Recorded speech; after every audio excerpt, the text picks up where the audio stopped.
Hi beauties, this is Angie from Beauties and the Bigfoot, and I wanted to do a little discussion tonight about the Bigfoot and their smell.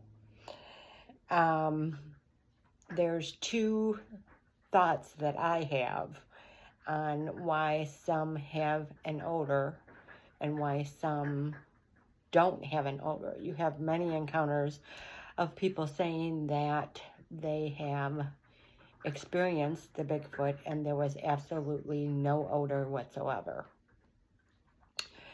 Number one, I think it has a little bit to do with the hygiene. Some are cleaner than others.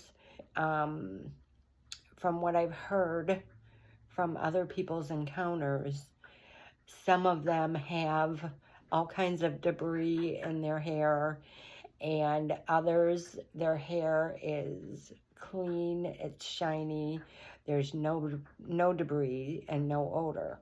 So I think that is one of the reasons why some of the Bigfoot have an odor and some don't. And the other one is, actually there's three, I have three thoughts on this. The other one is that I've noticed in my encounters with them that during the warmer months, when the water is available and they're able to get into the water and actually, I don't know if they do this or they just sit in it or they walk in it, or I'm not sure what they do, but they have access to bodies of water in the spring and the summer and the fall that they don't in the winter. So I personally have noticed that during the spring, the summer, and now the fall, and you have to remember, I've only just been having my encounters for, it'll be a year, November 10th, I think it was, that my first encounter started. I've always had the belief in Bigfoot. I've always known that they've existed. I just never have had any encounters with them up until recently. So now I've gone through all 4 seasons with them, which for me was a little bit of a concern because I didn't know how they act during each season. Just like humans, we act and do different things during each different season. So, along with other animals, the raccoons do things differently in the spring, summer, winter, fall. The Bigfoot also have their different behaviors during different seasons because they have to. That's how they survive. They have to do things in these seasons different ways in order to just survive. So I think in the warmer months, they, like I said, they have the access to the water, so they're able to get in there and get some of that odor or the debris off of them so that their smell is not as strong as it is in the winter. And this is something that I've personally experienced.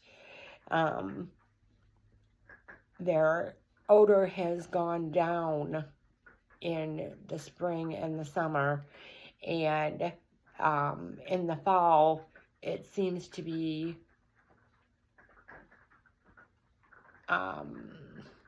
what do you want to say, ramping up. It's getting a little bit stronger as the fall goes on. So I think that is another reason why some smell and some don't. I think it has to do with the seasons and their accessibility to bodies of water and being able to keep themselves clean. Now, the other thing that I noticed, which was my first encounter with them, is I do believe that they are able to give off an odor to protect themselves and to keep other species away from them. whether that be us humans or whatever, bobcats, skunks, raccoons. I think, like a skunk, they're able to induce this odor to be stronger in order to keep other species away from them. And I think they do that when they are threatened or scared or just simply don't want to be bothered and don't want to deal with whatever species is coming around them. So I think that has a lot to do with it too, because one of my first encounters with them, I knew that they were there by the smell, because I smelled it first. I never saw them. I just smelled them first, and then I heard them, and then a little bit down the road, I actually saw the juvenile. So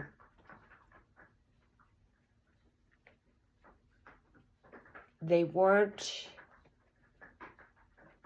because I was new, they weren't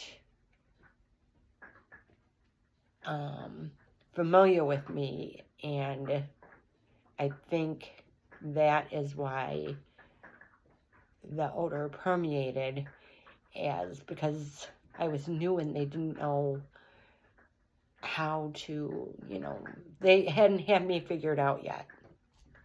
So I think that is one of the main 3 reasons why they have an odor. Also, I think it has to do with location and climate. And the other thing that I found is, and I don't know if this has to do with it or not, but they're very, how do I put this? They're very oily. They're oily.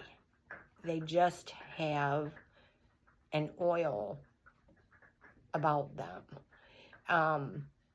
No, I have not touched a Bigfoot, so I don't know that they're oily like that, but I have experienced fingerprints and face prints, nose prints, coming up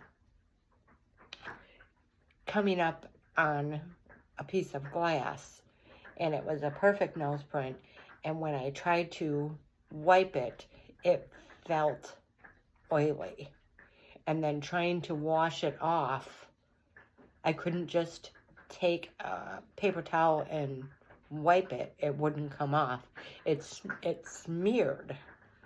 So I had to actually wash it like 2 or 3 times to actually be able to get that off the glass.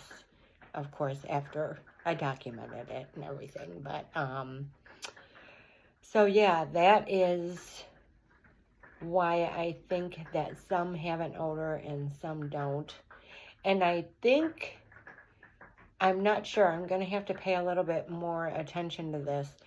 I think it has to do with the different types of the Bigfoot also. You have the brown ones, you have the black ones, you have the white ones, you have the reddish brown ones. So I'm not sure, because I have not experienced all of the different types of the Bigfoot, but that may have something to do with it too.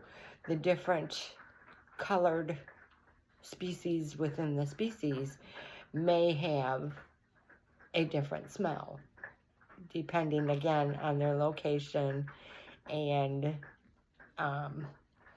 their physiology, if you will, their body chemistry, what they eat,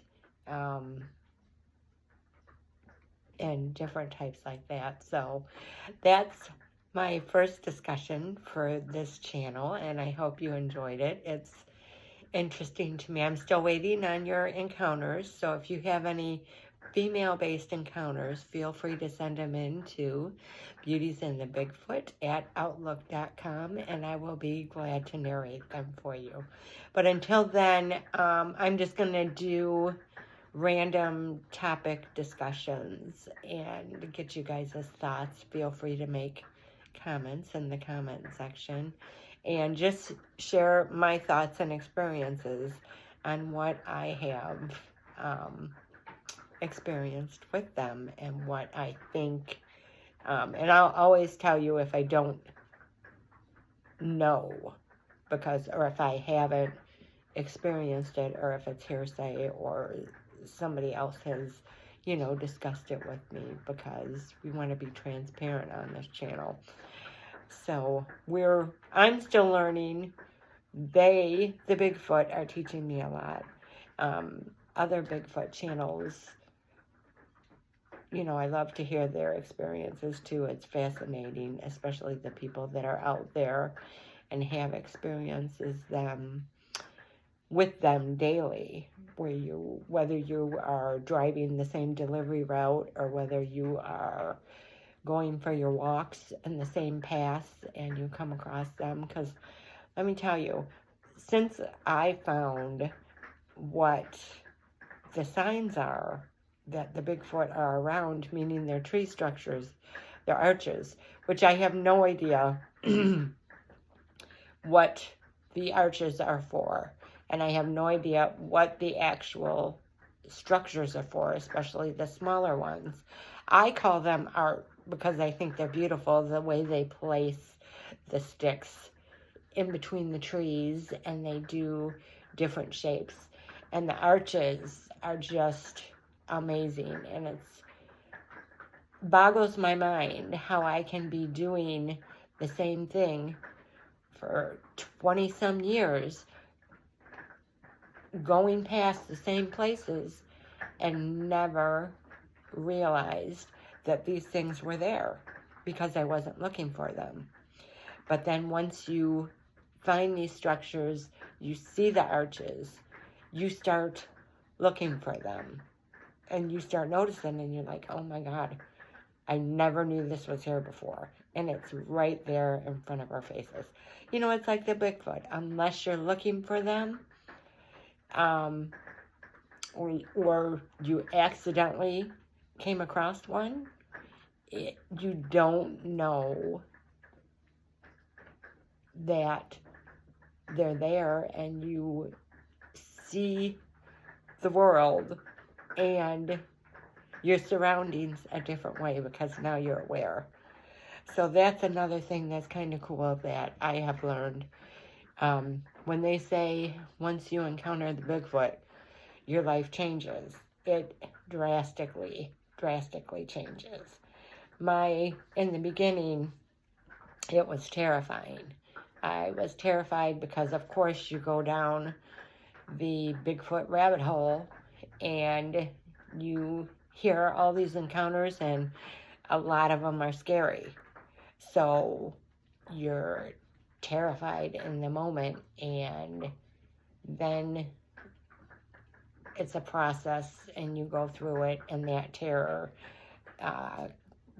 dies down and goes away once you understand, which we can't fully understand them, but once you gain a small understanding about what they could possibly be and how they act, and you go on your own experiences, because your experiences are going to be different than everybody else's because of your individuality and how you encounter the Bigfoot. So it's a process, and it's still ongoing as a process, as a learning process, because we are not the Bigfoot, so we don't know 100% why they do what they do, how they live every day, how they survive in the winter.